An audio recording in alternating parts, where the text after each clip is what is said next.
Esta conferencia comenzará a grabarse. No me traen los auriculares, Gonzalo, ¿verdad? Están en el cajón de la mesa Lumia.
Hola, hola, buenas tardes.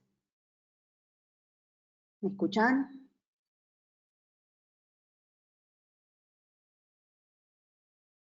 Ahora sí. ¿Cómo están? Ya estamos arrancando.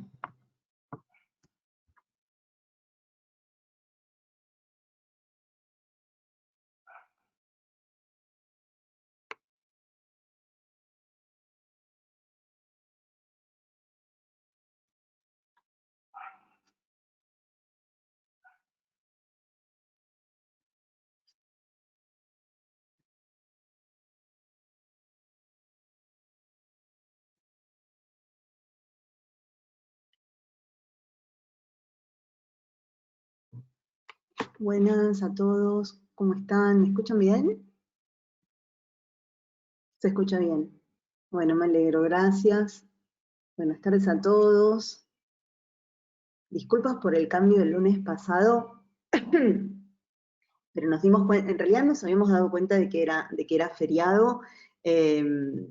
Sinceramente creímos que, nada, personalmente me pareció que era una buena idea mantenerlo, quizás por estos momentos especiales que estamos pasando, en donde los feriados, o al menos para mí, no difieren tanto de los días comunes. Pero bueno, nos reunimos ahí con el equipo y decidimos pasarlo para el miércoles, así que disculpas por ese cambio. A partir de la semana que viene seguimos los lunes. En realidad la semana que viene es el cuarto encuentro. Aprovecho para decirlo, más allá de que después probablemente lo comuniquen por correo, pero en principio vamos a agregar 1 o 2 encuentros más, básicamente uno de lectura e interpretación y diferencias en tipo de documentación, y estamos viendo la posibilidad de armar otra charla similar a la que, o del estilo que tuvimos hace algún tiempo, con algunos de nuestros framers, de nuestra mano de obra. A mí me están preguntando si las presentaciones quedan grabadas. Las presentaciones quedan grabadas, las estamos subiendo en un pop-up en nuestro sitio, que es speedframing.com. Ahí lo estoy escribiendo, speedframing.com. Si entran directamente ahí, o buscan, hacen...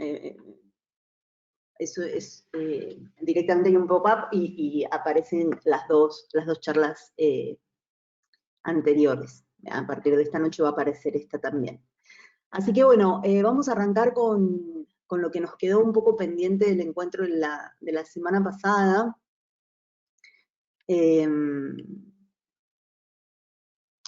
Y haciendo un resumen, digamos, lo que vimos la semana pasada tuvo que ver con el armado de las estructuras de paredes, la definición de grilla, de montantes relacionados con la formación de paneles y cómo esos paneles tienen distintas características y distintas piezas componentes, y como un resumen respecto a lo que vimos la semana pasada, podemos ver que queríamos mencionar especialmente los paneles, independientemente de su forma, independientemente de su ubicación, van a tener básicamente piezas por distintos motivos. Una es por modulación, esto quiere decir, vamos a encontrarnos con perfiles en la planta de estructura de paredes, básicamente en aquellas posiciones que están relacionadas con la modulación que hayamos elegido. Y hablamos de aquellos 400 y 600 milímetros en principio relacionados con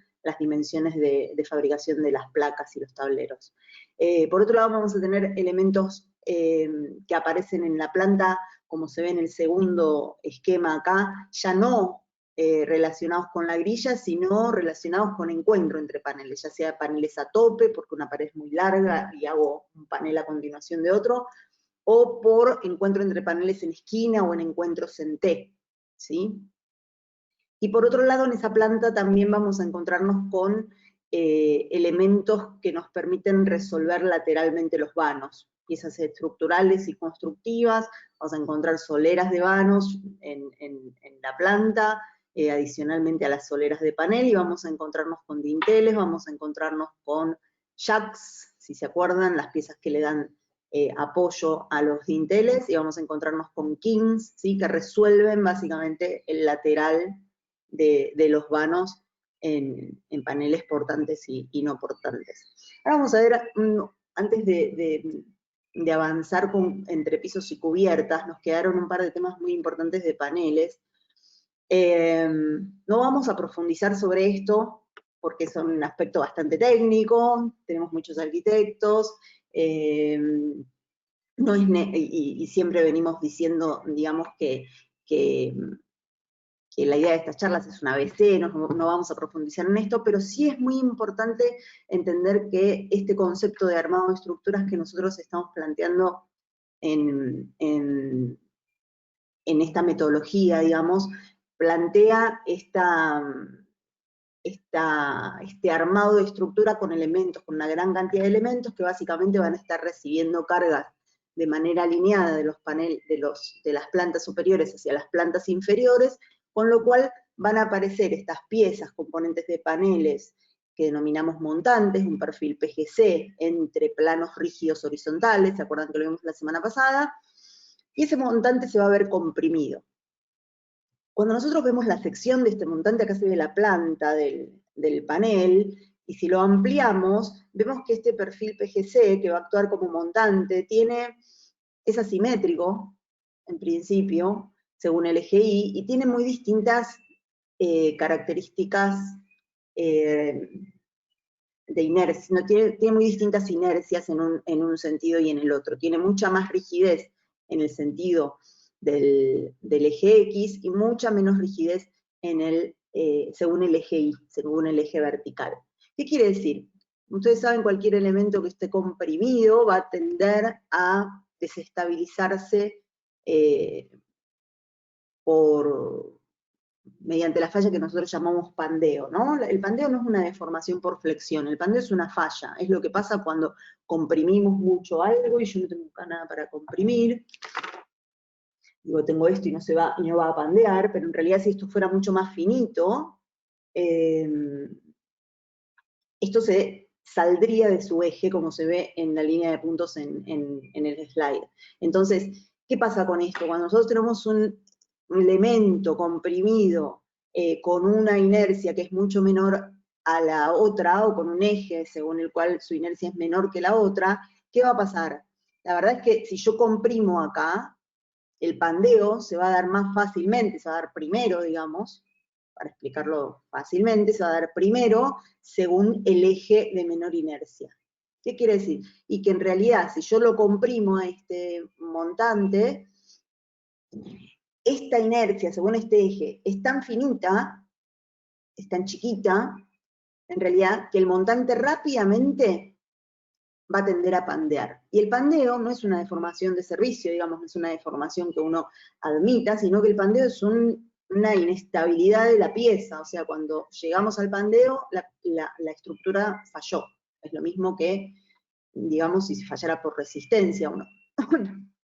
Y esto es muy importante en el caso de nuestras estructuras, que como vimos ya en los encuentros anteriores son muy livianas, tienen muy poca masa, funcionan por forma. Entonces, esa tendencia general, habitual, natural, casi les diría, de asociar las estructuras con su resistencia,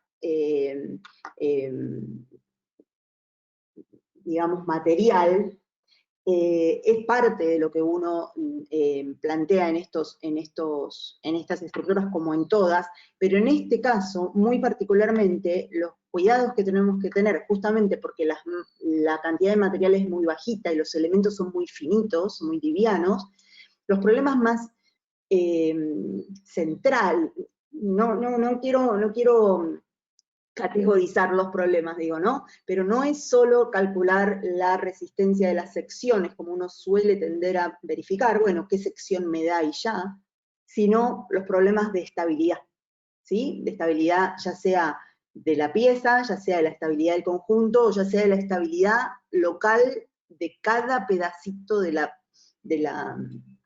secciones. Básicamente porque hay muy poco material, entonces los elementos tienden a abollarse o a pandear, a deformarse demasiado, ¿sí? Entonces, ¿qué pasa con esto? Una altura natural, normal, de panel entre dos planos rígidos, ¿se acuerdan? Esto sería la fundación, esto sería mi estructura, este plano horizontal superior sería mi estructura de cubierta o mi entrepiso, me da alturas suficientes como para que no pueda dejar a mi montante suelto solamente fijado entre sus puntos extremos.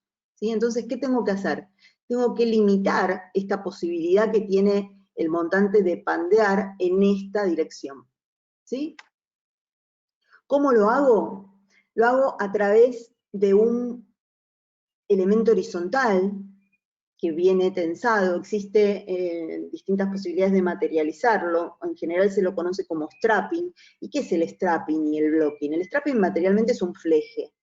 Es un fleje, acá se ve en detalle, digamos, la sección de este panel en correspondencia con el blocking. ¿Y qué muestra esto? Y bueno, muestra en realidad dos montantes separados la modulación. En realidad lo que yo estoy pensando acá es, bueno, si yo no quiero que se dé esta situación que se daba en el punto anterior, lo que necesito evitar es que este punto tenga esta capacidad de desplazamiento, ¿sí? Con lo cual, si yo a mitad de la altura, por ejemplo, o cada 1 metro, o cada 1,20 m, o cada 1,5 m, y eso lo determinará el cálculo, pero cada una determinada cantidad, una determinada distancia, yo genero un punto fijo, en realidad, y acá se ve en el slide siguiente, yo en este caso lo generé a mitad de la altura, ¿no? Bueno, depende de si este panel mide 6 metros o si mide 3. Estamos pensando en la mitad de la, cuando decimos la mitad de la altura, estamos hablando de separación entre arriostramientos laterales de 1,30 m, 1,5 m, 1 metro, ¿sí? Entonces, ojo con esto, simplemente solo con cuidado con este concepto de strapping o arriostramientos en la mitad de la altura, depende de la altura. Entonces, ¿qué hago yo? Y bueno, pongo acá un elemento que evite que este punto se corra. Entonces, cuando esto quiera pandear, ¿qué va a hacer? Y bueno, va a tender a pandear, las luces de pandeo se reducen a la mitad, y entonces ya va a tender a pandear no en la altura total, sino en mitad de la altura. Y esto le permite, al ser la pieza menos esbelta, le permite resistir más carga antes de fallar por pandeo, ¿sí? No me quiero ir mucho con esto. Materialmente, ¿qué significa? Significa que vinculo todos los perfiles a un extremo rígido para que cuando este montante, por ejemplo, se quiera quiera pandear y este punto de acá quiera correrse hacia la derecha, por ejemplo, ¿qué va a pasar? Este fleje que está fijado al ala del montante, como está fijo en su extremo a un nudo rígido, no lo va a evitar, lo va a evitar, no lo va a permitir. ¿Por qué? Porque en cuanto se quiera correr, el fleje va a tensar, está agarrado en la punta a un extremo rígido que no se deforma, entonces este punto se queda donde está. Y la deformación, el pandeo ya no se da en toda la altura, sino eventualmente la luz de pandeo se reduce a la mitad o a la distancia entre strappings, o en rigor a la distancia entre puntos fijos. ¿Sí? Es muy técnico esto, yo lo sé, pero es muy importante que toda aquel panel importante que recibe carga en sus montantes tenga reducida la luz de pandeo mediante blockings y flejes. Los blockings, ¿qué hacen? Los blockings dan el extremo rígido a partir del cual yo tenso el strapping. ¿Sí? Entonces, es muy importante, ¿por qué? Porque si no, la verdad es que esa carga que yo estoy pensando que el montante resiste, no la va a resistir, porque mucho antes de llegar a esa carga, el montante pierde estabilidad y pandea. ¿Está? ¿Está claro? Es un poco muy técnica esta parte, pero es absolutamente necesaria. Esto que se ve acá es un detalle de una posibilidad de blocking. Ustedes van a ver que los blockings en general en otras publicaciones, en la web, van a ver que en general los blockings se ponen en la otra dirección, muchas veces. Esto depende de la verificación estructural, esta manera es mucho más sencilla, y en este caso, como el otro ala está ariostrado con tablero de OSB, lo que pasa con ese ala exterior, cuando esto quiere pandear, como lo vimos acá, el OSB fijado, el tablero de rigidización, que ahora lo vamos a ver, fijado al ala cada 20 o 30 centímetros, impide, por la propia rigidez del tablero en el plano del tablero, impide que este montante se deforme y pandee de este modo. ¿Está? Entonces, ¿qué pasa? Y la verdad es que cuando yo tengo un tablero fijado a una de las alas del montante, ese montante, y estas son hipótesis que uno plantea en los modelos estructurales, ese ala al menos no tiene posibilidad de pandear. Entonces el ala que queda suelta, le pongo el strapping. Pero la verdad es que en el ala que está fijado al OSB, ¿qué va a pasar? Y el pandeo se da, que no se va a dar, digamos, pero sería, la luz de pandeo sería la distancia entre tornillos. ¿Me explico? ¿Está claro eso? ¿Cómo influye el fleje en el emplacado? Pregunto por su espesor. No, a ver, en realidad, todo lo que, ahora vamos a ver unos detalles de tornillos, en realidad hay una gran cantidad de tornillos en los planos de emplacado, y por eso es importante, fíjense ustedes el tornillo que está colocado acá, este tornillo que está colocado acá, que está colocado en un plano que va a recibir placa por encima, en este plano, digamos, es un tornillo de este tipo que es el que se llama T1. El tornillo T1 es un tornillo que tiene una cabeza muy plana. Piensen que en ese mismo plano ustedes tienen el tornillo que vincula el montante con las soleras de panel, que tienen ahora vamos para atrás, pero tienen, miren, esta viga. Si esta viga estuviera dentro de un volumen de cubierta, por ejemplo, que no requiriese emplacado por acá, yo a este tornillo podría reemplazarlo por un tornillo hexagonal, que es un tornillo que tiene más torque. Entonces, en función de la posición del tornillo y eventualmente de la carga que podría llegar a llevar ese tornillo, es que elijo la cabeza del tornillo. Y eso es bien importante porque van a tener un montón de tipos de tornillos distintos en función, por un lado, de lo que resisten, por otro lado, de los materiales que vinculan, y por otro lado, de la superficie sobre la cual va a quedar la cabeza del tornillo. Si es emplacable o no, ¿sí? Pero en realidad todo esto pasa, digamos, es parte de la tolerancia en el emplacado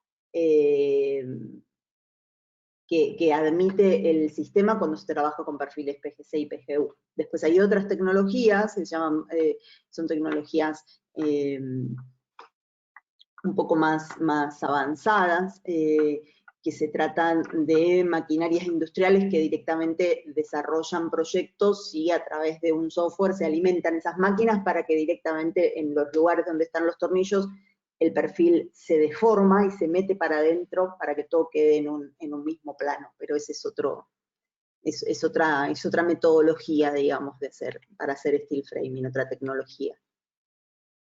Nosotros acá en Argentina, básicamente, y sobre todo en esta charla, estamos hablando del steel framing más clásico para lo que es Argentina, que es el steel framing resuelto con perfilería PGC y PGU, ¿sí? Normalizada.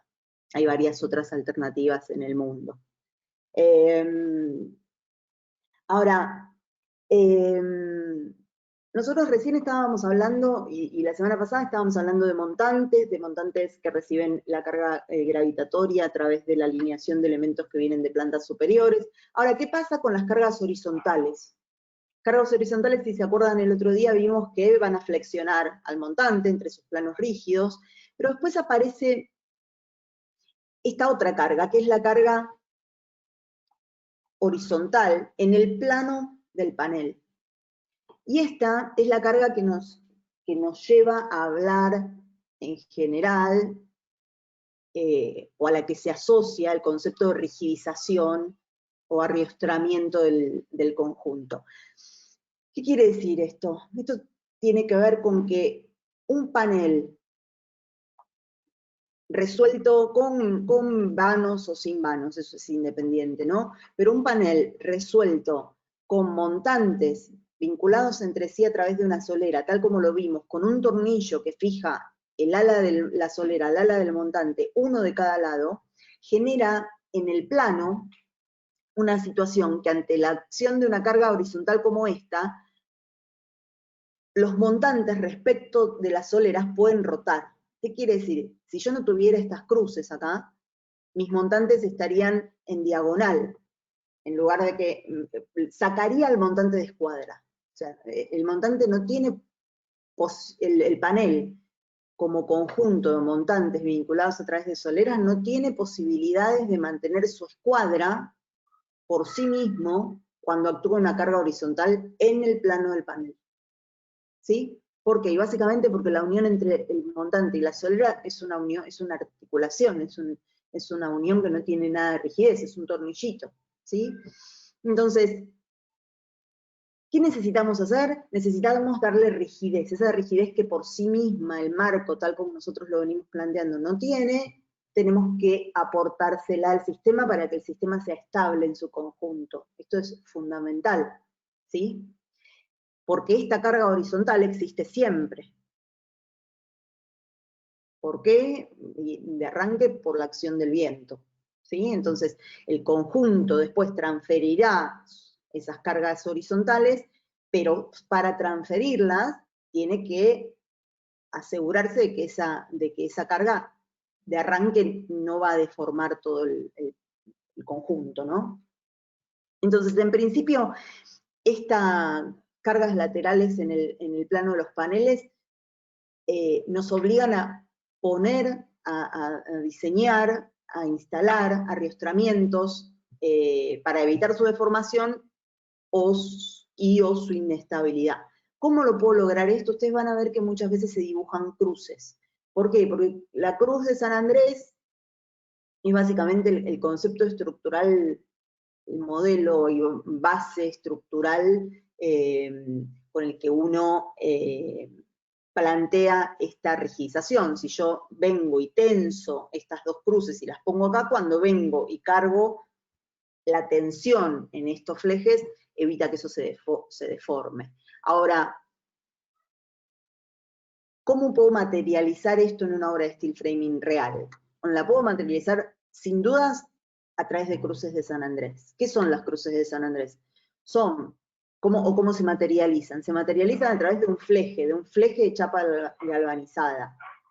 ¿De qué depende el fleje que voy a usar yo acá? Depende básicamente de esto. Vamos a ir acá.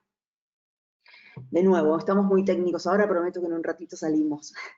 quizás les gusta, pero yo siento que me pongo muy técnica, pero es muy importante. ¿Por qué? Porque después aparece la pregunta, ¿qué fleje uso para las cruces de San Andrés? No tengo idea. ¿Por qué? Y porque depende de la carga horizontal que actúa acá sobre el panel, depende de las dimensiones del panel, depende del ángulo de inclinación, porque en definitiva, ¿qué hago?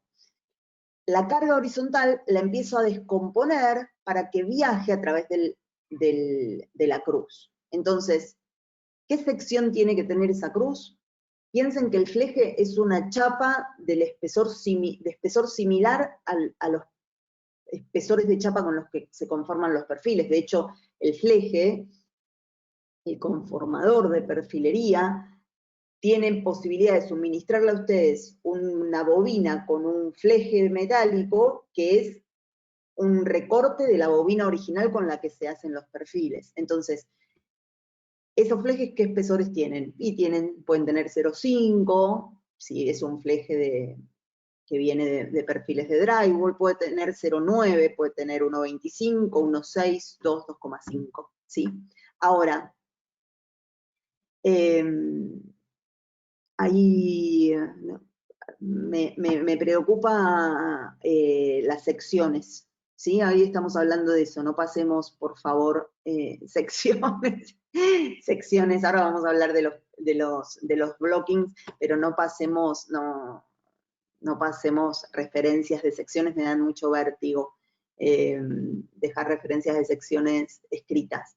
Entonces, ¿de qué depende? Depende de esta carga. Entonces lo vamos a calcular en función de esa tracción que viene por el fleje. ¿Por qué siempre hay dos? Porque los flejes trabajan a tracción. Imagínense un fleje que yo quisiera comprimir. Entonces, este fleje va a trabajar cuando la carga viene de este lado, y este otro fleje que no tiene carga dibujada va a estar traccionado cuando el viento sople del otro lado.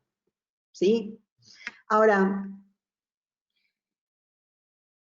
¿por qué acá abajo aparecen los anclajes? Ahí lo estábamos viendo en el esquema que sigue, pero digo, otra posibilidad en lugar de vincular o de arrastrar los paneles con cruces es atar o fijar la estructura metálica a un plano que sea en sí mismo rígido, un diafragma, un tablero, una placa que tenga posibilidades de que sea indeformable en su plano, ¿sí? Y eso es lo que llamamos diafragmas de rigidización, diafragmas rígidos, o placas de rigidización, o placas de estabilidad lateral. Ahí está, gracias. Sí, no te preocupes si la consulta era un tubo o una chapita, no. Es una tira, es un fleje, es un pedazo de chapa, es una cinta de chapa, ¿sí? De 0,5, 0,9, 1,20 en espesor, y el ancho va variando también en función de la carga que tiene que tirar, ¿no? Gracias, Ceci, por comprender. Entonces, ¿cuál es esa otra manera? La vinculación de ese tablero. Por lo tanto debe trabajar a tracción, por eso es en cruz. Exactamente, las cruces de San Andrés son cruces. Justo el otro día vi una publicación súper interesante en LinkedIn sobre un edificio en Madrid, en donde, que no es nada raro, digo, pero arquitectónicamente sumaba mucho, y es la cruz, uno siempre la imagina puesta en el mismo lugar, digamos, siempre una cruz, no nos imaginamos una diagonal en un lado y otra diagonal en el otro. O sea, yo podría poner una diagonal en cada extremo del edificio, una acá y una acá, en lugar de poner una cruz, y entonces cuando el viento sopla de acá tira cuando el viento sopla de acá tira esta, y no están en el mismo lugar. ¿Sí? Y acá volvemos a lo que decíamos el otro día, creo que fue con ustedes, respecto de que mi interés y nuestro interés con el equipo de speed framing, de trasladar conceptos, de trasladar maneras de funcionamiento. Después ustedes eligen cómo, pero si ustedes entienden que la cruz funciona así, un día pueden venir y poner este fleje, o sea, podrían poner para este mismo panel este fleje acá y este fleje acá, porque en realidad cuando el viento sople para acá va a tirar de este, y cuando el viento sople para acá va a tirar de este. Entonces, es bien importante eso. Nana, ¿las cruces van en ambas caras o del lado donde va el OSB no hace falta? En realidad, no necesariamente, depende del tipo de cargas. En zonas como las nuestras digo, Rosario, Buenos Aires, de vientos moderados, digo moderados respecto, no sé, de Ushuaia o de Puerto Madryn, ¿sí? Entonces, en general, esto es algo que lo tiene que definir la memoria cálculo, digamos. Cuando yo pongo solamente, en general, se ponen del lado de afuera. Las placas de OSB se colocan solo del lado de afuera. Las cruces también, en general, se colocan solo del lado de afuera. ¿Qué sucede cuando lo coloco en una sola de las caras? Que el panel, que es simétrico en planta, tiene esta carga horizontal en una cara, con lo cual aparece como una torsión en el edificio. Eso es algo un poco más complejo. En general, esas torsiones son muy mínimas, con lo cual se pueden despreciar. Hay obras, digo, y no necesariamente grandes en dimensión de obra, sino por su ubicación, que requieren arriestramiento de los dos lados, ¿sí? Entonces, esas cruces en ambas caras, no necesariamente. En general, el OSB basta para la zona. Estoy pensando que hay mucha gente de Rosario, la mayoría están en Rosario, y en la zona, con lo cual, en general podemos pensar que el OSB en la cara exterior es suficiente, ¿sí? Esto no quiere decir que vaya a ser para cualquier proyecto. De hecho, nosotros mismos hemos resuelto proyectos, ya les digo, sobre todo en Tierra del Fuego alguno, y en Puerto Madryn, me acuerdo, que tiene los vientos más altos del país, en donde es necesario colocar arriostramiento en las dos caras de los paneles, inclusive a veces en paneles interiores, por efectos de torsión, básicamente. Si quisiera usar el OSB como revestimiento interior, además de para rigidez, ¿sería posible estructuralmente? Totalmente, pero necesitas que esté del lado afuera también, porque la carga, digamos, en el plano, habría que verlo, pero en rigor el OSB va del lado de afuera, porque la carga viene del lado de afuera, para tomarla desde la llegada, ¿sí? El único tema, acá meto no puedo con mi genio, no puedo mantener en mi agenda, pero el único tema con las placas de OSB o de fenólico o cualquier otra placa que no sea de yeso en el interior, es que la placa de yeso lo que hace es otorgar resistencia al fuego a la estructura metálica. Una placa estándar de 12,5, estándar, ni siquiera roja, digo, ¿no? De placa de roca de yeso, de 12,5 otorga una resistencia mínima de media hora a la estructura. Estamos hablando de rating de fuego, no nos vamos a meter en esto, pero tiene que ver con la posibilidad de que el panel siga resistiendo su carga y evite pasaje de humos y de fuego de una cara a la otra.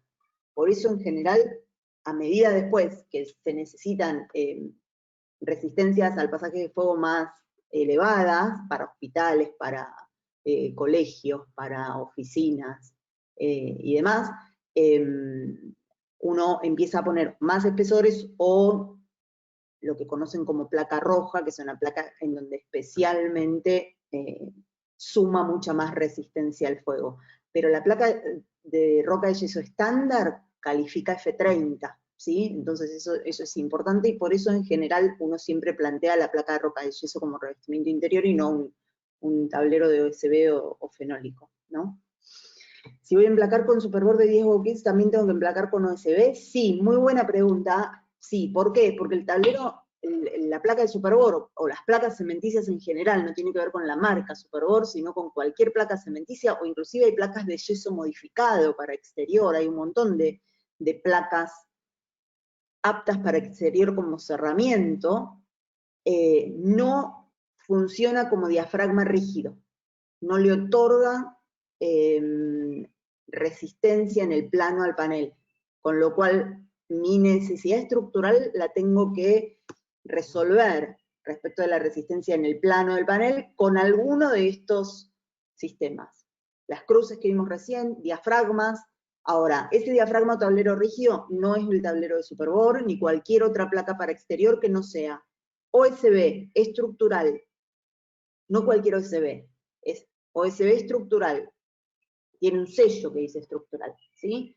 En 11,1 milímetros mínimo, o multilaminado fenólico en 10 milímetros mínimo, 5 capas. Lo importante del multilaminado fenólico para que sea rigidizador es que tenga 5 capas, 5 plies. ¿Vieron cómo está hecho el multilaminado? Es multilaminado, el número de láminas tiene que ser por lo menos 5, no es tan importante el espesor como el número de láminas. Y esos son básicamente los dos tableros que están certificados básicamente por, ustedes van a ver en el OSB un sello que dice APA, American Plywood Association, es la Asociación Americana de Fenólicos, de tableros. Entonces es importante esto, tengan en cuenta de que la placa no solamente cierra, sino, por eso estamos haciendo este recorrido de en qué dirección vienen las cargas. Uno tiene la sensación solamente de que tiene que poner una cantidad de perfiles o agrandar, ojo con las cargas horizontales. Entonces, siempre en diafragma, o una cruz, o un pórtico, por ejemplo. Ustedes podrían usar steel framing como paneles exteriores de cerramiento de un edificio en altura con estructura principal de hormigón armado. ¿Por qué? Porque las cargas laterales las va a resistir el sistema de pórticos y tabiques de hormigón que tiene la estructura principal del edificio. Y en el caso de los cerramientos exteriores, puede usar paneles de steel framing, que tienen que ser de steel framing porque van a recibir viento perpendicular a su cara, van a trabajar a flexión, pero no necesitan resistir en su plano. ¿Por qué? Porque esa resistencia se la da la estructura principal. Una estructura independiente de hormigón o un pórtico, que puede estar dentro del panel o puede estar fuera del panel. ¿Sí? Pero digo, las placas de Superbore o los revestimientos en definitiva son parte de los cerramientos, no parte de la estructura. Entonces, ¿qué pasa? Y acá dibujamos la cruz, pero podría ser un tablero, podría ser un pórtico, podría ser una retícula. ¿Qué pasa cuando esto ya no se deforma? Bueno, cuando esto ya no tiene posibilidades de deformarse, porque lo tengo todo arriostrado, y sigue actuando la carga W, y bueno, esto va a tender a que este panel se vaya, se quiera correr y quiera rotar, ¿sí? Entonces, ¿qué aparece? Y aparece esto que vimos antes, la necesidad de que para que esto no se corra y no gire respecto a este punto, tengo que anclarlo, ¿sí? Y acá aparecen los famosos anclajes del steel framing. ¿Por qué esto es tan importante? Porque en cualquier caso de construcción tradicional de hormigón, por ejemplo, nosotros no tenemos estos problemas porque el peso propio del propio tabique le da estabilidad a esto, y esto jamás tiene tracción en una pared de ladrillo, en un tabique de hormigón, no tira. Esto es muy liviano, entonces en cuanto actúa el viento, esto tira directamente, y por eso necesito anclajes. Decimos a la fundación, en realidad deberíamos decir, más que fundación, y acá aparece un detalle que es importante, sobre todo para las ampliaciones, que es, si nosotros tenemos una ampliación, bueno, no tenemos fundación, tenemos la estructura de soporte, pero en donde no solo es necesario contemplar y verificar el soporte respecto de las cargas de peso propio que va a introducir la estructura nueva, que muchas veces se tiende a pensar en ampliaciones de steel framing justamente porque son livianas, pues se trata de un sistema liviano, entonces meto poca carga. Pero lo que sí tenemos que tener en cuenta, esto muchas veces se pasa por alto, es que tenemos que atarnos a la estructura existente. Y esa tracción, este tiro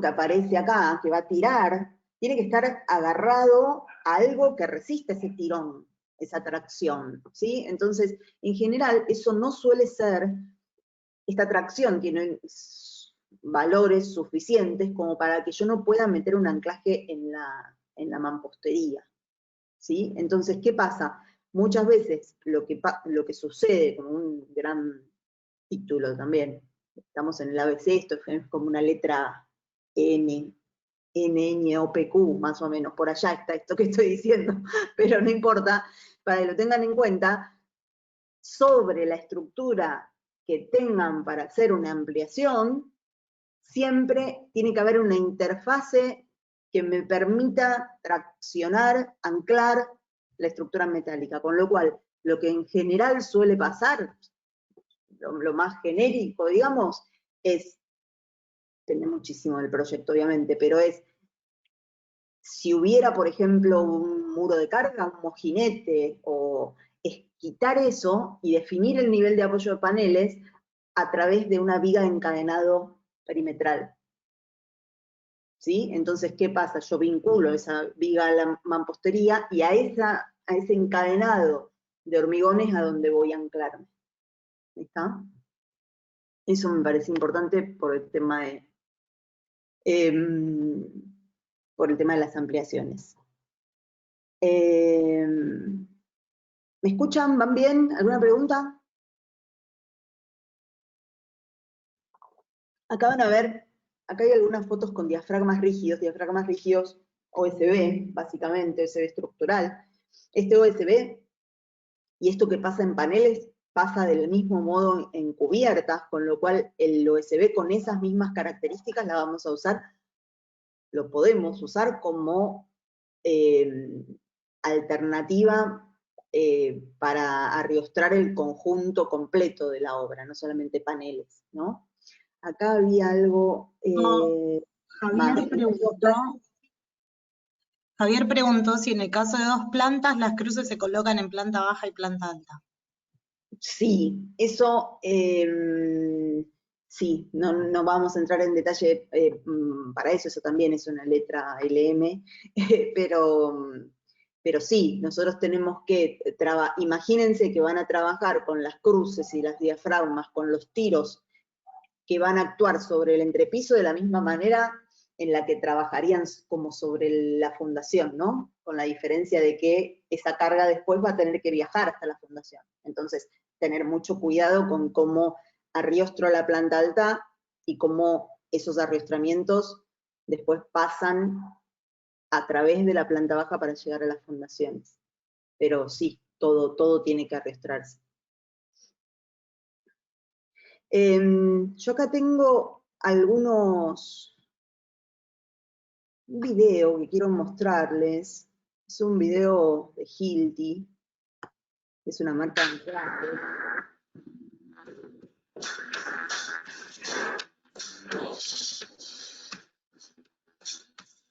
Ahora vamos a ver el detalle, pero este es un anclaje, es una cápsula química individual. Vamos a ver dos ahora, vamos a ver 2 videos de distinto tipo. Hay un montón de opciones, hay un montón de marcas distintas, buenas marcas, no jueguen con los anclajes, no vayan a marcas conocidas, vayan a Fisher, vayan a Hilti, ¿sí? No vayan con anclajes marca anclaje. Todo el mundo del anclaje, igual que todo el mundo de los selladores, les diría que están relacionados con aspectos muy finitos de la resistencia, de la durabilidad, de la respuesta frente a las condiciones del ámbito donde van a vivir. Entonces, son dos, siempre lo digo juntos, los anclajes junto con los selladores, son 2 rubros que tienen muchísima información técnica, mucha información técnica, son muy específicos, dedíquense un tiempo prudente, vale la pena comprar y dedicarse a establecer con qué tipo de productos van a trabajar. Este es un anclaje único, ¿sí? Esto es para obras chiquitas, en donde ustedes tienen que poner 2 o 3 anclajes, entonces van como con una ampolla, la gente de Fisher tiene unas ampollas similares. ¿Qué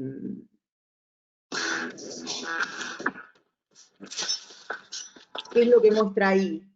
A mí me apasiona el mundo de los anclajes. ¿Qué es lo que muestra ahí?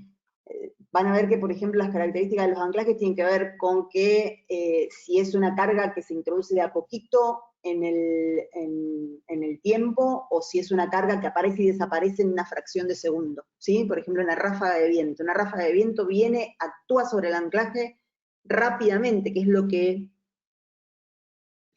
simulan con esta carga.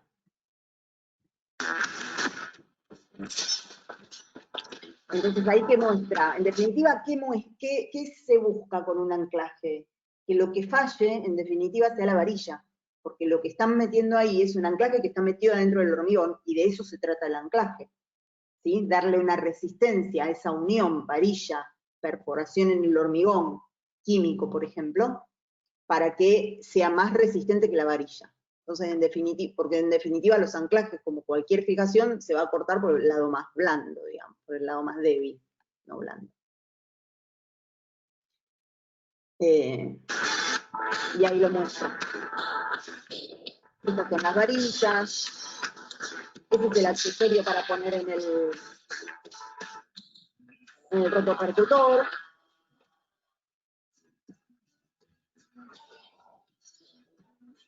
Y lo que les voy a mostrar ahora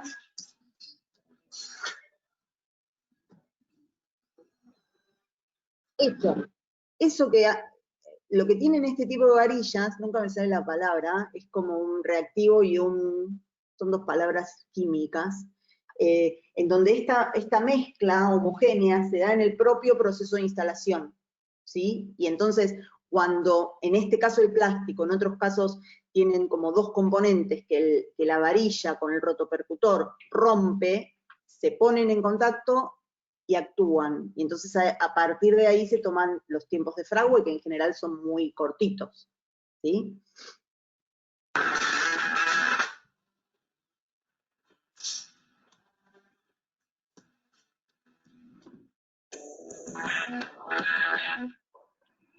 Este es uno, pero acá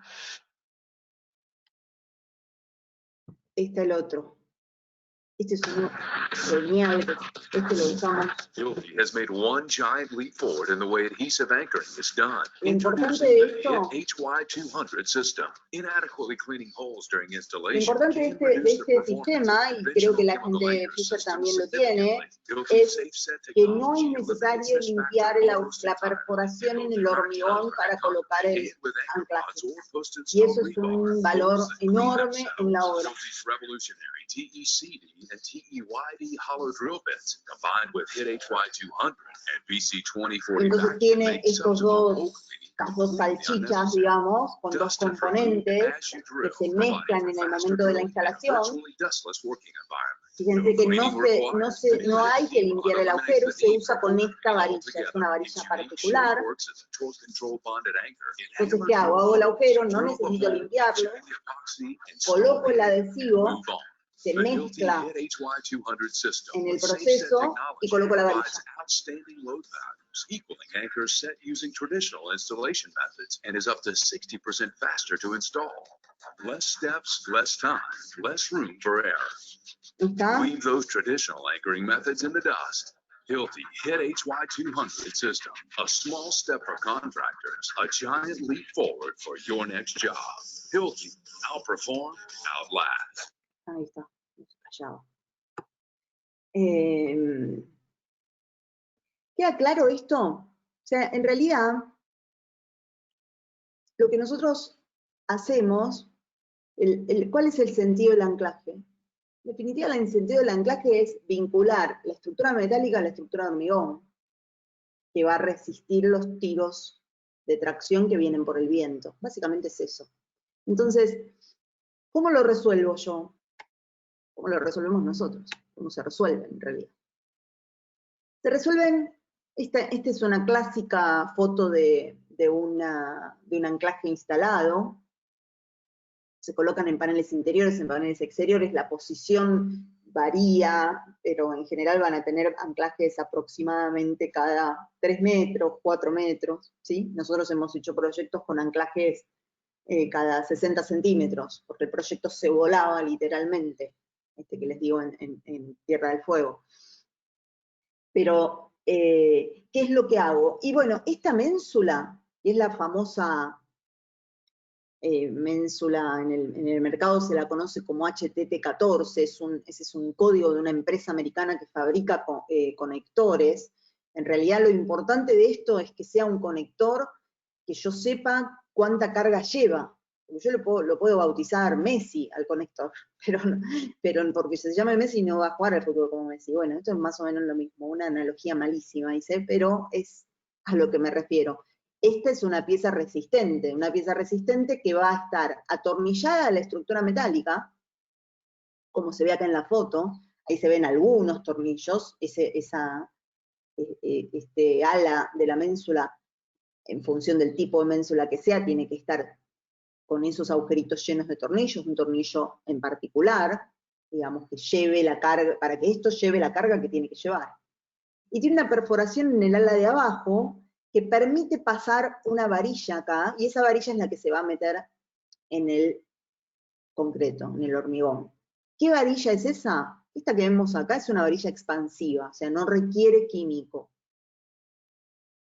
La otra que vimos en los videos es una varilla roscada, común o especial, pero que se adhiere al hormigón ya no por la expansión de esta cuña, sino por la adherencia que le da el químico entre las paredes del hormigón y la varilla. ¿Está? Entonces, la ménsula atada a la estructura, en definitiva, la ménsula es la que ata a la estructura con el hormigón, a través de los tornillos al corte acá y a través de esta varilla trabajando a corte y a tracción. ¿Sí? ¿Tienen que ser galvanizadas las varillas? Sí, es un tema de durabilidad. No hay sistemas que sean completamente en seco sin hormigón, así sea en otros países.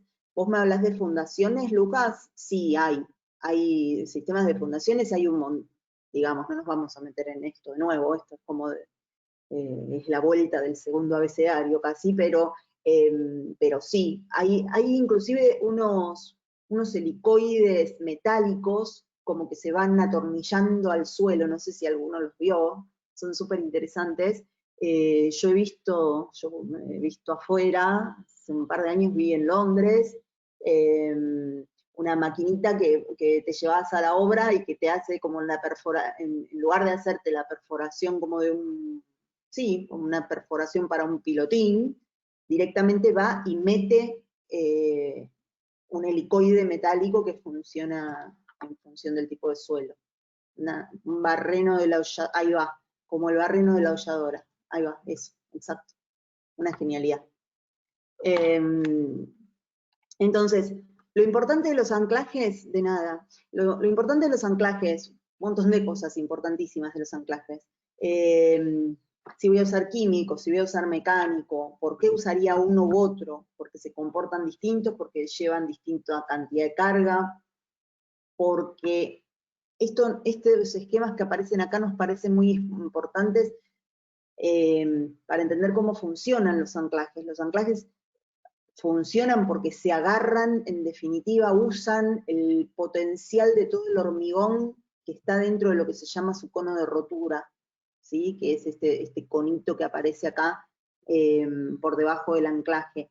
En cuanto yo los pongo muy cerca, y la verdad es que esto no va a tirar cada uno, no, por más, si yo necesito llevar 2 veces la carga, pues pongo 2 y no, porque acá se superponen, entonces la carga que va a llevar no va a ser el doble, va a ser menos del doble. Lo mismo pasa con este mismo criterio del cono de rotura, entendiendo que un anclaje tira y tira de un cono de hormigón, yo tengo que saber qué hay en ese cono de hormigón. Entonces, si lo tengo muy cerca de un borde, hay una parte de hormigón que yo estoy suponiendo que va a estar trabajando y que no va a estar porque no existe en el borde. Entonces, ¿qué hago? Bueno, o lo corro del borde o trabajo con lo que se llama reducción de los anclajes. Es una verificación de la carga porque hay una parte del hormigón que no está trabajando porque está muy cerca del borde, ¿sí? No es lo mismo anclarse resistencia al material base. No importa qué químico use el mejor anclaje de Fisher divino, una longitud de empotramiento gigante, 1 pulgada de diámetro, y lo anclo a mampostería. Se va a romper la mampostería, ¿sí? Entonces, tiene que haber como una coherencia, es como una cadena. Yo tengo una cadena y tengo un eslabón, toda una cadena de acero tremendo, y un eslabón es de goma, y se va a cortar por el eslabón de goma. Acá pasa lo mismo. Yo puedo tener una varilla enorme, un montón de empotramiento, gran diámetro, pero si acá, por debajo de este extremo, tengo nada de hormigón, y va a saltar. Entonces hay muchas condiciones que hay que tener en cuenta. Es un momento crítico en el montaje de las estructuras de steel framing, ¿sí? La dimensión de la mecha, el diámetro del anclaje, la profundidad de empotramiento. Todos valores muy técnicos, muy necesarios.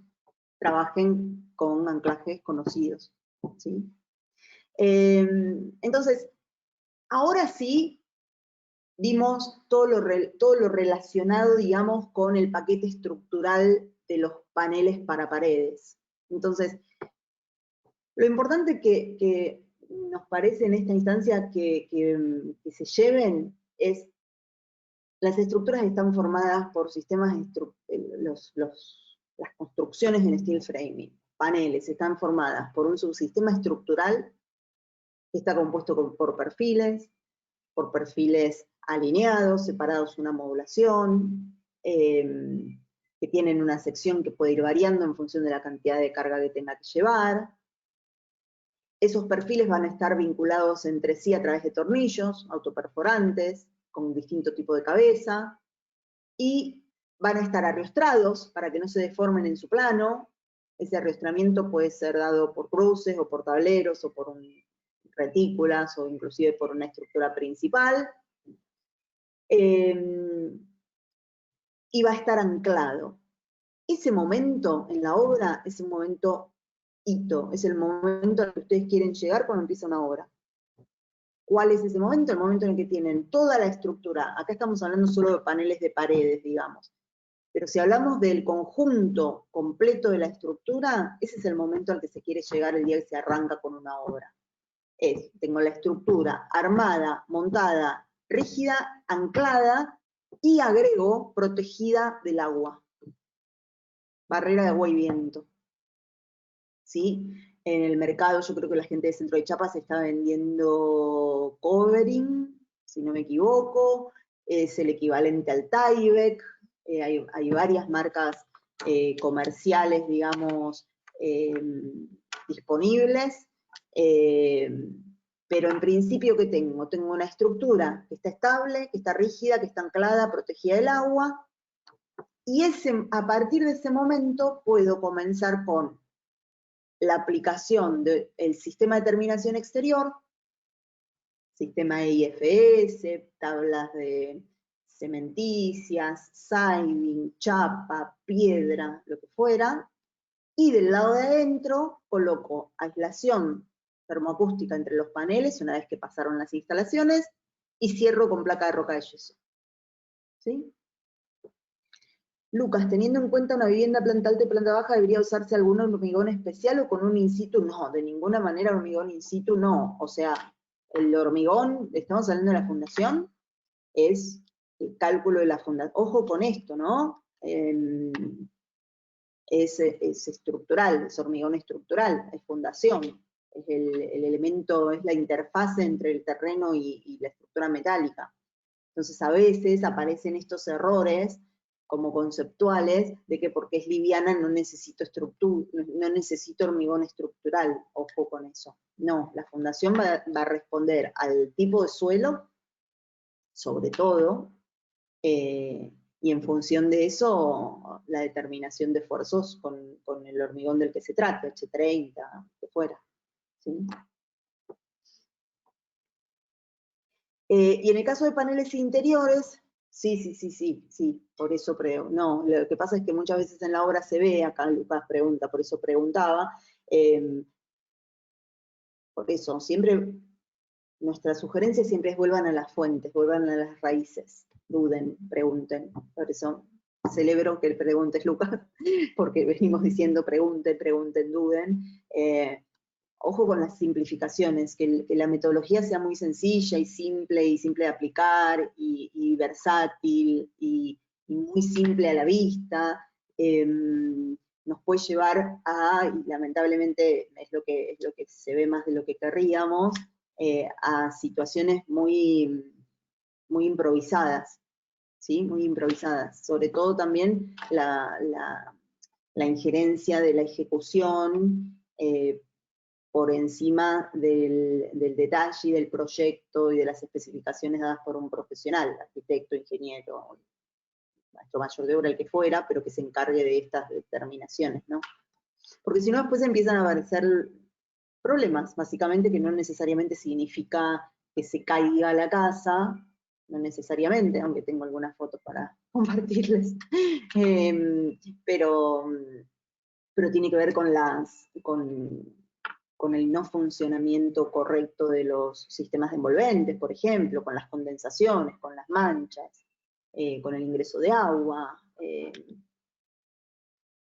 En el caso de que los paneles sean interiores, habrá que ver si esos mismos paneles están rigidizados o no. No necesariamente la rigidización de los paneles solo se da en paneles exteriores. Hay que evaluar eso para cada proyecto, pero respecto de los cerramientos, ahí sí, placa roca de yeso interior a ambos lados, ¿sí? Con aislación acústica interior, lana de vidrio, celulosa proyectada, lo que fuera. ¿Alguna pregunta? A ver cómo estamos de tiempo. Estamos más o menos bien. Vamos a hablar de entrepisos y cubiertas planas ahora. A ver, ¿de qué hablamos cuando hablamos de entrepisos y cubiertas planas? Hablamos de superficies que trabajan a flexión, el equivalente a las losas en una obra tradicional. Ahora, acá empieza a aparecer, nosotros vamos a hablar del formato, digamos, de armado y cuáles son las características específicas del armado de losas o entrepisos o cubiertas en steel framing. Pero lo más importante, principal, respecto de la descarga estructural de esos elementos, es que, al contrario de lo que pasa con el hormigón, por ejemplo, donde yo puedo plantear una losa cruzada, una losa que descargue en sus 4 lados, los entrepisos en steel framing, como los elementos estructurales son lineales, van a generar siempre descargas unilaterales en una sola de las direcciones. Podrá ser en esta dirección o podrá ser en esta. No quiere decir que todo el planteo de la superficie tenga que hacerse en la misma dirección. Yo puedo tener este sector descargando en un sentido y otro sector descargando en otro. Y para eso hago uso de los paneles interiores portantes, ¿sí? Pero es más parecido, debería ser más parecido el concepto a cómo ustedes, y la verdad es que nunca lo hice, pero me imagino que es más parecido a la metodología que usan cuando definen un entrepiso con viguetas, ¿sí? ¿Por qué? Porque tienen una sola dirección, entonces tienen que definir cuál es el sentido de la orientación que más les conviene por sector de resolución de ese entrepiso o de esa cubierta, ¿no? Entonces, ¿cuáles son las variables dentro de un entrepiso, de una cubierta plana? Hablemos de una azotea, ¿no? La dirección de descarga, voy a descargar así o voy a descargar así. La modulación, la luz entre apoyos, la condición de los apoyos y los materiales componentes.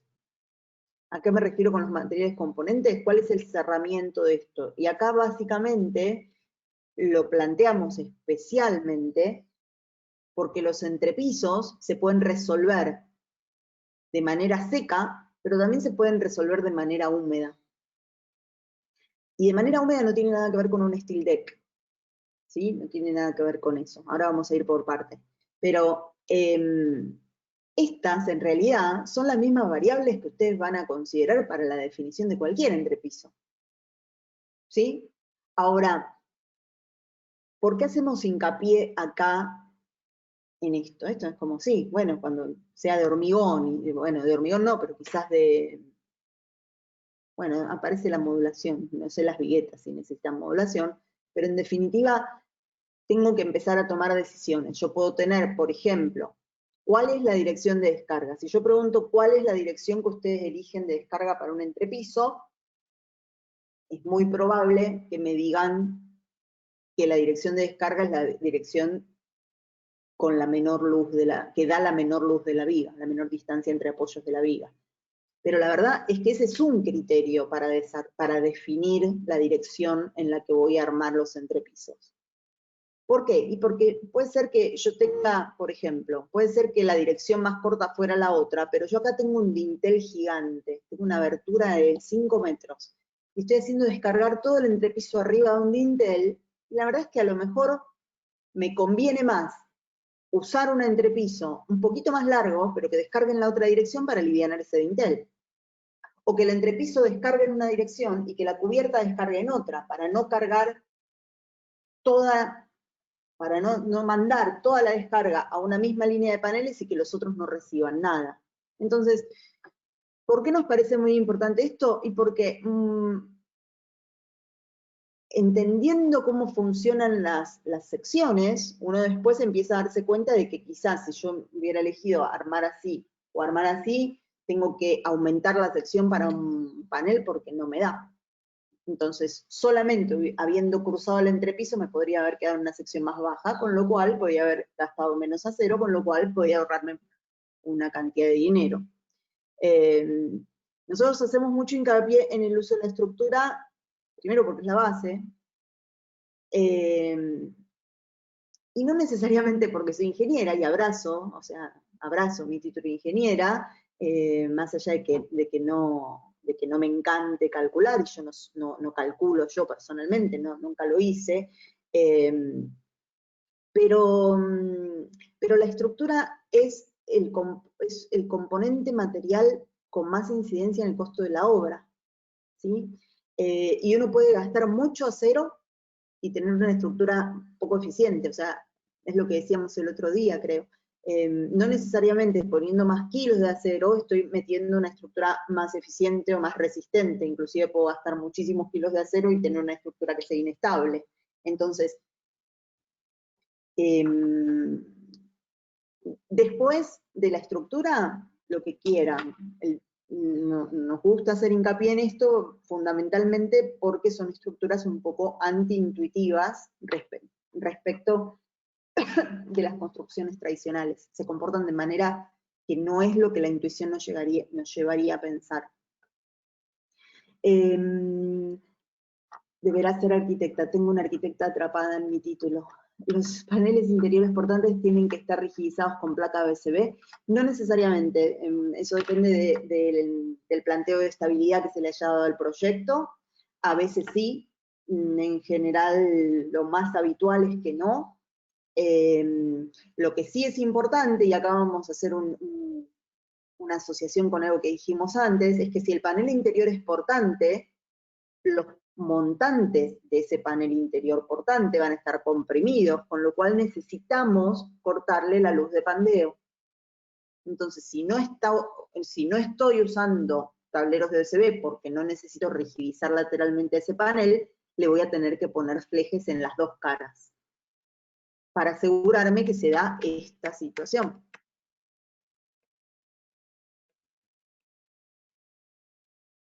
¿Sí?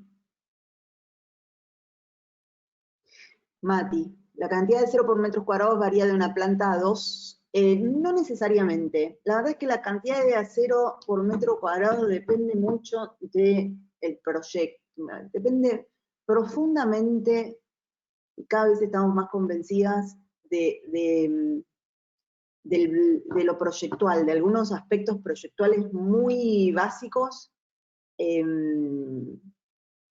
y que hoy en día no se aplican desde las etapas más tempranas del desarrollo del proyecto. En general, la cantidad de acero por metro cuadrado está alrededor de los 30 kilos. O sea, si tuviera que decirles un número, está entre 25 y 35 kilos por metro cuadrado de cubierto de proyecto. O sea, en planta, superficie cubierta. Entonces, cuando pasa de una planta a dos, en realidad no lo afecta demasiado, está dentro del mismo entorno, porque la incidencia de la planta alta respecto del entrepiso a la planta baja es similar a la incidencia de la cubierta respecto de la planta alta. Se podría hacer un promedio.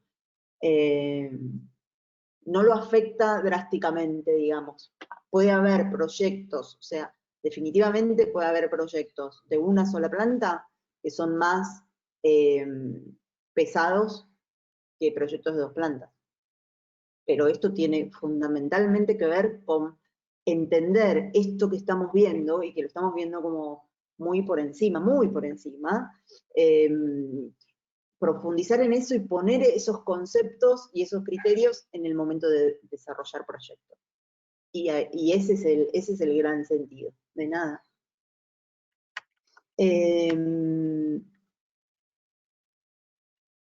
Pero ese es un buen valor para que tengan en cuenta todos, ¿no? De consumo genérico. Entonces, bueno, acá hay una foto de una cubierta de techos, bastante particular. Lo que quería que vieran acá, esta es una cubierta de techos a un agua, resuelta con cabios.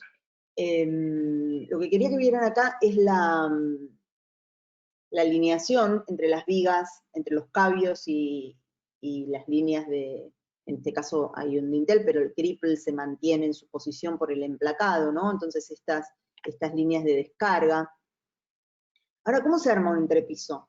Básicamente un entrepiso se arma con perfiles que van a actuar como vigas, separados de la modulación, como ya dijimos. Esas vigas van a ser perfiles PGC, ¿sí? Ahora, ¿qué perfiles PGC van a ser? Definitivamente no van a ser la misma sección que los perfiles que usemos para paneles de pared.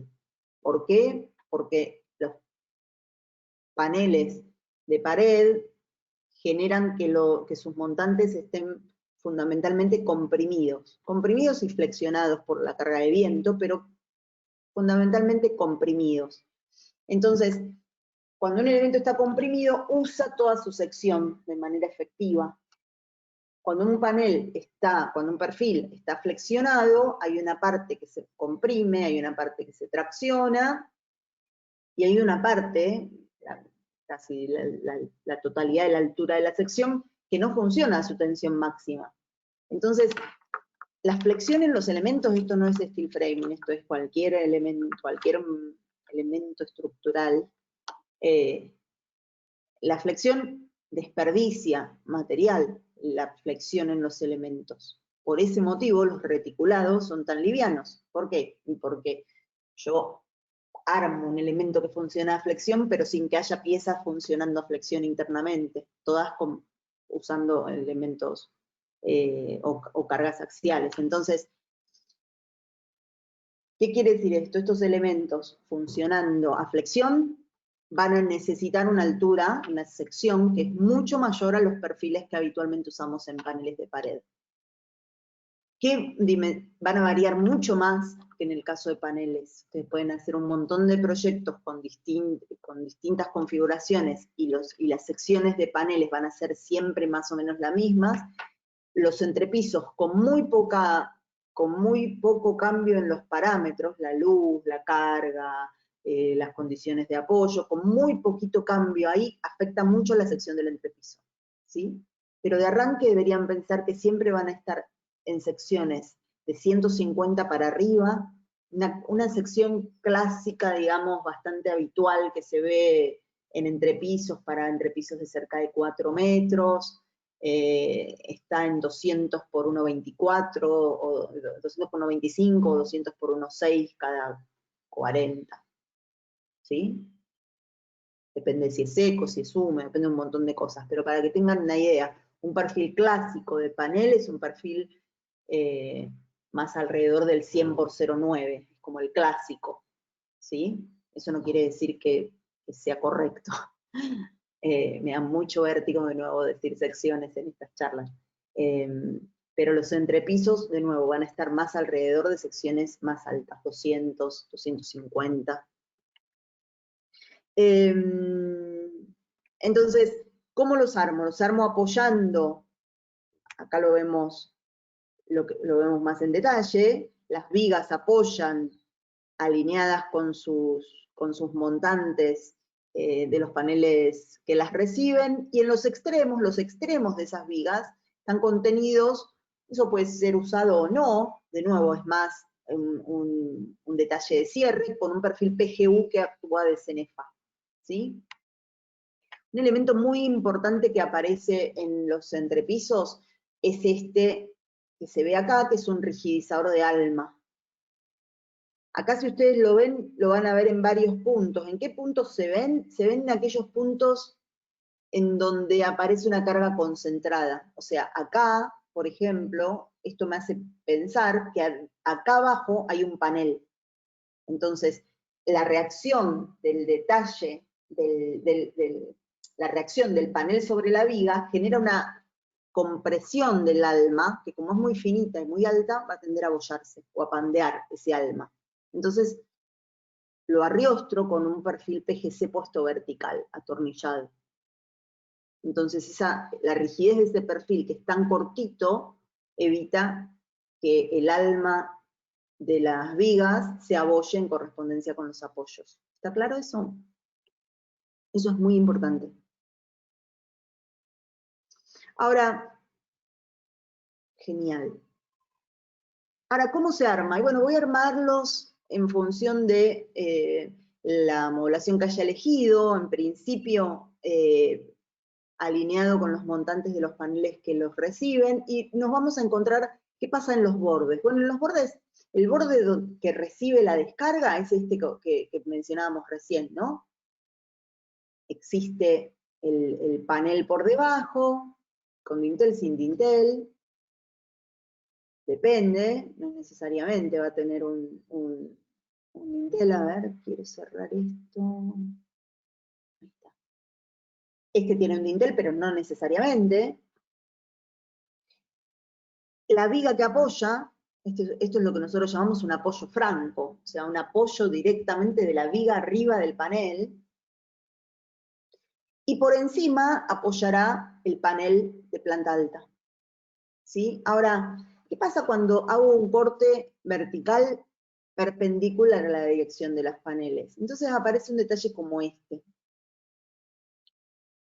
En este detalle se ve que lo que hago es algo parecido a lo que sucede en las esquinas de los paneles en planta. Entonces, ¿qué hago?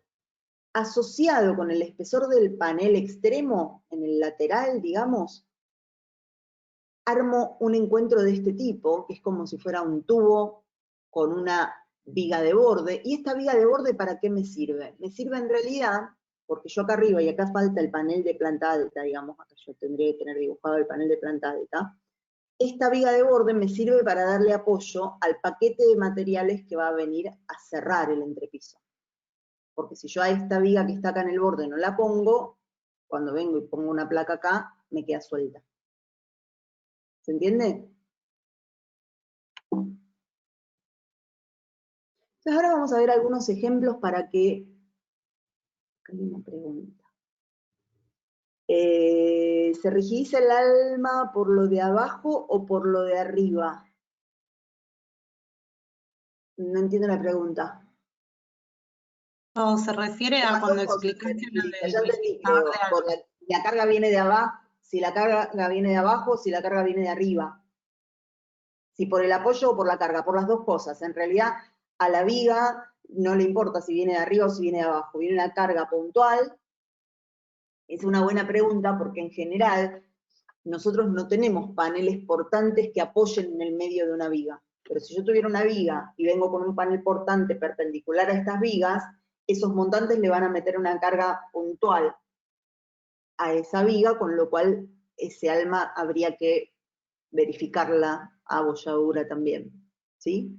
Es una práctica es una práctica muy habitual y no necesariamente, a ver, en la práctica yo debo decir que tienen que usarlo siempre, ¿sí? Pero en algunos casos, como vamos a ver ahora, no necesariamente, ¿sí? Por ejemplo, este es un ejemplo que quiero que vean.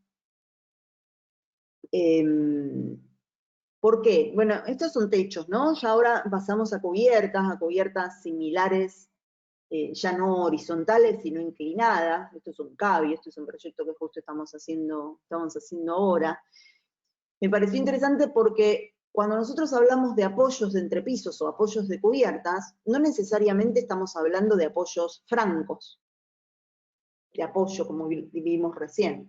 Entonces, este es un claro ejemplo donde el apoyo puede ser, en este caso es y en principio estarían casi todos, pero en este caso el único apoyo franco es este, en donde nosotros definimos primero que la viga es continua, ¿sí? Y entonces, acá sí apoya, pero acá, aguas arriba, en realidad no apoya. La vinculación no apoya de manera franca. ¿Cómo transmite la carga, la viga, a los montantes de este panel? Lo transmite a través del corte que se da en tornillos entre las almas del montante y la viga. Es lo que se llama un encuentro alma con alma. Yo tengo el montante mirando para un lado, la viga mirando para el otro, vinculo las almas entre sí con tornillos. En este caso, esos tornillos son una unión estructural, no es un tornillo de vinculación. Toda la carga se transmite a través del corte entre esos tornillos, con lo cual la cantidad, la ubicación, el tipo de tornillo es un valor fundamental, es un valor de cálculo, de verificación. Porque no hay otra cosa más que esos tornillos trabajando al corte los que sostienen toda la carga sobre la cubierta, ¿sí? Entonces, ¿por qué generamos esto acá? Y bueno, porque en realidad esto tiene que ver con el detalle de arquitectura de terminación. ¿Sí? Entonces yo genero esto para darle altura acá, no sé, a un mojinete y a la babeta que va a haber por acá abajo de la chapa, y entonces esta es la manera más práctica en principio de resolver, es una solución muy utilizada en cubiertas, muy utilizada.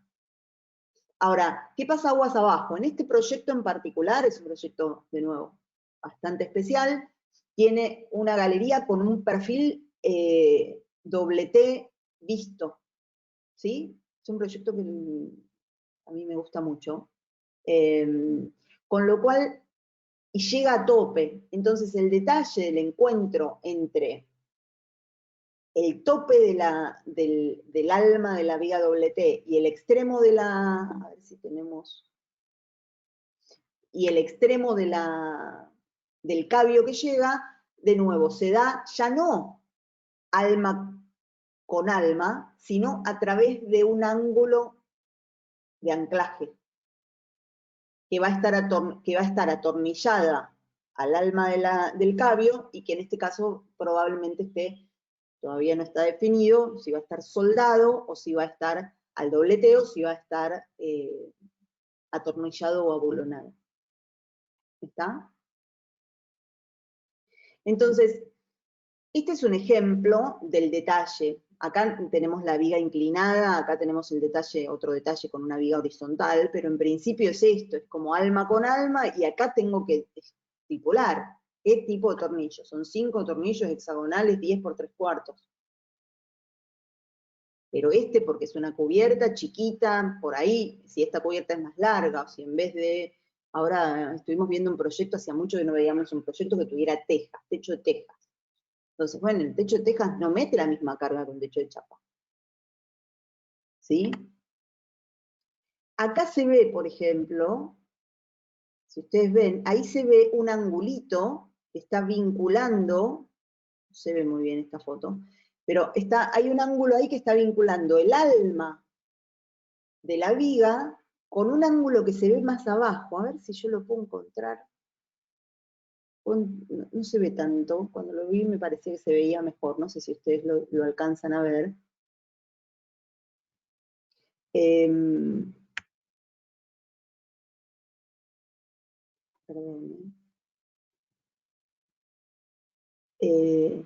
Hay un ángulo por encima del panel y hay un ángulo por debajo del panel.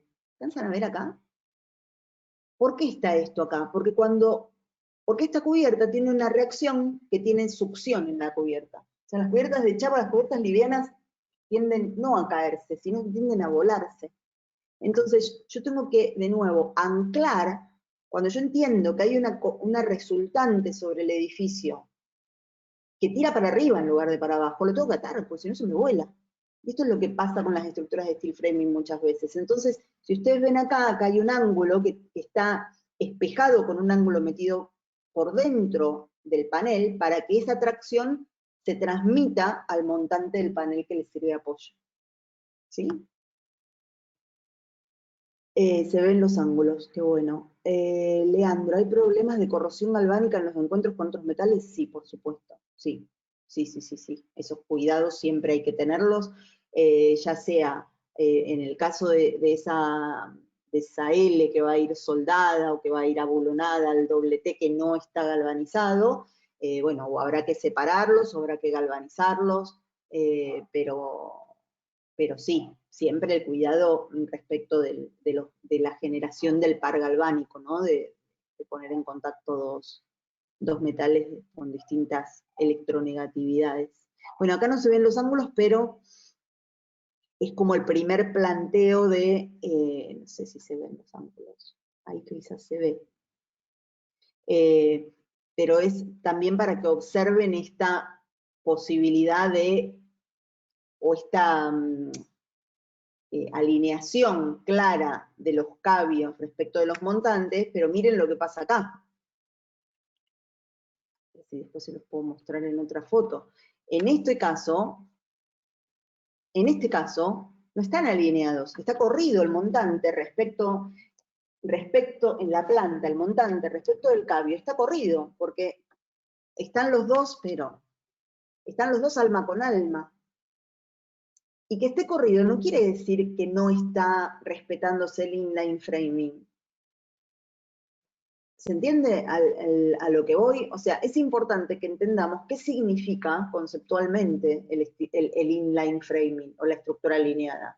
Quiere decir que cada elemento descarga sobre otro elemento estructural, que no descarga sobre la solera.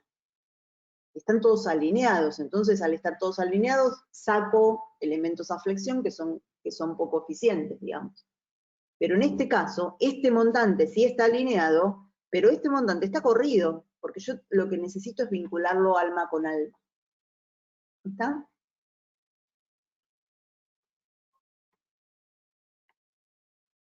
Este es otro ejemplo. Este es un ejemplo que me parece interesante también. Estos son sectores de los modelos, digamos. Son franjitas de los modelos que nosotros sacamos. Y fíjense acá también, ¿no? La cantidad de detalles que tenemos. En este caso tenemos un apoyo de un cabio acá sobre un panel, un apoyo franco. En realidad no es tan franco porque el panel está así y el cabio está inclinado. Entonces, acá de nuevo hay un ángulo de vinculación en el apoyo. Que llega a tope a una viga de cumbrera principal. Entonces, esta es otra posibilidad de apoyo del entrepiso. No necesariamente, de nuevo, no necesariamente siempre los apoyos francos. Entonces, estos dos cabios llegan a tope a un tubo que está armado con dos perfiles PGC, con soleras, mediante un ángulo que tiene tornillos que trabajan a corte. De nuevo, esa es la única manera de transferir el esfuerzo del cabio a la cumbrera. Acá vuelve a apoyar de manera franca igual que acá. Y acá hay un panel que apoya sobre una cubierta horizontal, que tiene apoyo franco sobre sus paneles inferiores. ¿Sí? Entonces, lo importante siempre, y lo decimos todo el tiempo, y nos pasa con cada proyecto, y nos pasó siempre con cada proyecto, es como cada proyecto arranca de nuevo, digamos, y tiene mucho que ver por qué este está apoyando y el otro no estaba apoyando, y tiene que ver con el detalle de terminación, con la sección arquitectónica en realidad, en donde acá no hay canaleta, no hay nada, no hay mojinete, no hay nada. En el otro, y sí, en el otro había, o hay una canaleta escondida, ¿sí? Entonces, ir pensando que, como en ningún otro sistema constructivo, la resolución de la estructura está profundamente atada a la arquitectura. Entonces, la solución estructural, fundamentalmente, la basamos en el análisis de detalles arquitectónicos, no es al revés. Entonces tenemos que entender la arquitectura en un punto de detalle muy profundo, y con lo cual tiene que estar definido de manera muy profunda, probablemente sea todo lo contrario de lo que pasa en las construcciones más tradicionales, en donde los detalles quedan para el final. Nosotros arrancamos con los detalles. ¿Por qué? Porque eso me va a permitir armar una estructura que responda a las necesidades de diseño que planteó el proyecto, ¿sí? Así como se usó un IPN, puede plantearse materialidad mixta totalmente, cabios de madera para una cubierta inclinada. Lo único que tenés que asegurarte en esos casos es que, como probablemente tu modulación de cabios de madera sea distinta a tu modulación de estructura metálica, no necesariamente sea la misma, y fíjense que acá se ve, quizás no se ve tan claro, cuando yo quiero o debo por algún motivo cambiar la modulación, nosotros venimos hablando del inline framing y la misma modulación para planta alta y planta baja y todos los niveles, pero yo podría liberarme de esa modulación coincidente interponiendo un elemento que me funcione como distribuidor. Mi problema es que yo no puedo cargar sobre la solera del panel. La solera del panel no es resistente. No puedo apoyar ahí porque no viaja a ningún lado esa carga, se me va. Entonces, ¿qué puedo hacer? Puedo armar un tubo que refuerce la solera superior de los paneles para después independizar el módulo de la cubierta de techo, en el caso de la madera, por ejemplo. También podría ser con, no sé, podría convivir con hormigón. Los ángulos de vinculación van de los dos lados de cada perfil entre elementos. Sí, eso es lo que mostrábamos en el otro. Siempre hay que entender eso, ¿por dónde va a bajar la carga? Entonces, en general, lo que funciona como elemento de transferencia de esa carga es un ángulo que está atornillado a las dos caras. Por un lado a la viga que está a tope y por otro lado a la viga que estoy apoyando, ¿no? Acá hay un apoyo franco, acá hay un apoyo a tope.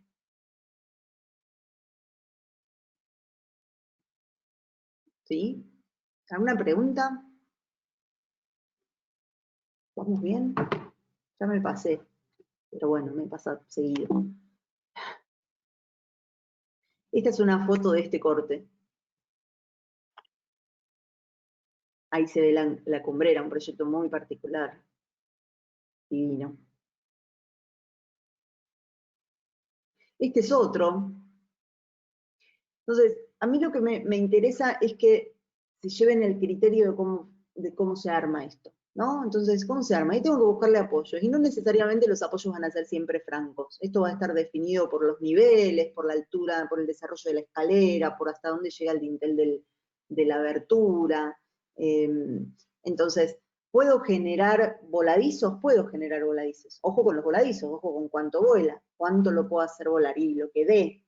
En general, siempre voy a tener que estar, por supuesto, empotrada hacia adentro, habrá que ver cuántos, cuanto menos me empotre, más alto va a ser la tracción acá, pero son todos factores que se calculan, no son soluciones que se pueden copiar de una para otra, porque la estructura se comporta de manera muy sensible frente al cambio de esos parámetros.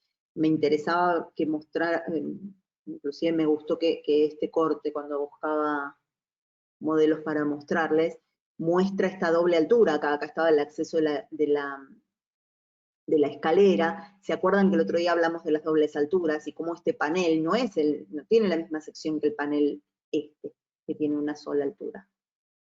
¿sí? Y fíjense cómo se ve el strapping, un sector del strapping, para cortar la luz de pandeo a lo largo de toda la altura de la doble altura, ¿sí? Entonces, en la doble altura que tengo, y tengo una sección más grande, y además tengo strapping, ¿no? A la mitad de la altura, como dijimos, cada uno 30, cada uno 50, cada uno, lo que diga. ¿No está? Acá tenemos de nuevo el detalle de borde paralelo a la descarga. Y acá tenemos, se los voy a mostrar como, vamos a cortar acá, pero me parece que es importante. Acá tenemos un detalle, es nuestro detalle estrella, estamos orgullosas de nuestro detalle estrella para resolución de canaletas escondidas, en donde planteamos la canaleta como parte de la estructura del cabio. Pero lo importante acá es que esto es una ampliación, este es un proyecto de ampliación en planta alta, con una mediana, y esto es una medianera de mampostería, ¿sí?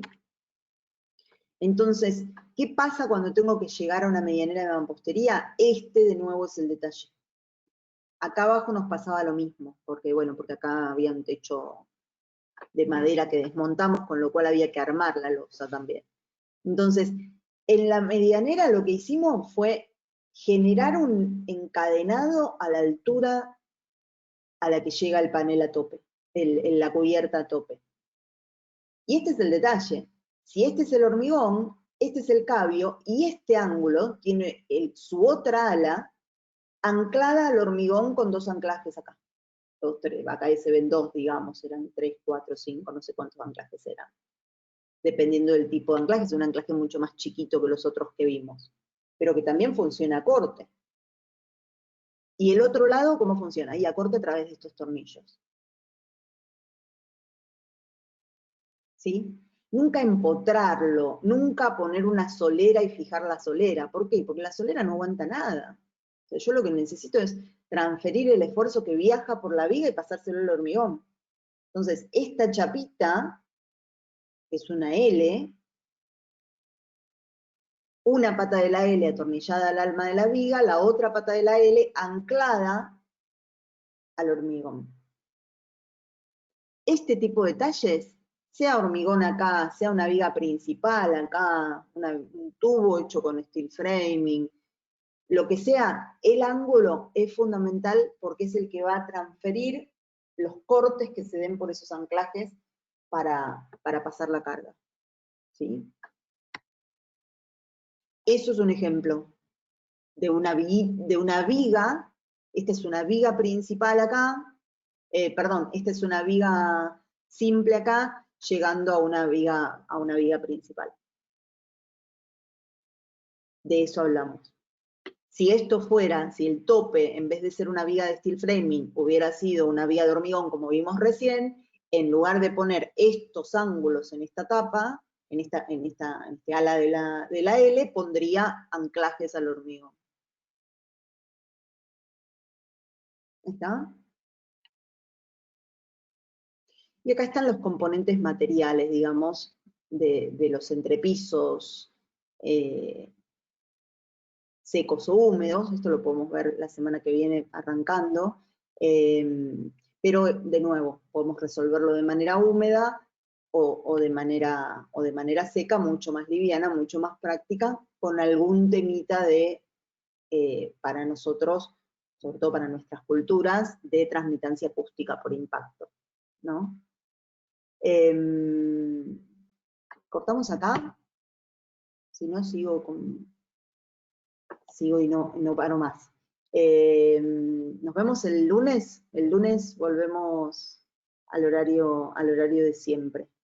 Y cualquier cosa nos escriben, acá pongo de nuevo el correo, hola@speedframing.com, o sonia@speedframing.com, o tamara@ transmitancia acústica por impacto, fundamental, sí, totalmente. Eso es una de las, digamos, en el mundo no es tan crítico como acá. Nosotros tenemos un tema con la acústica.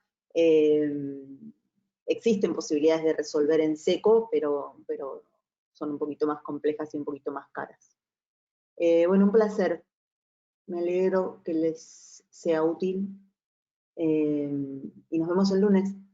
Gracias a todos. Gracias a ustedes.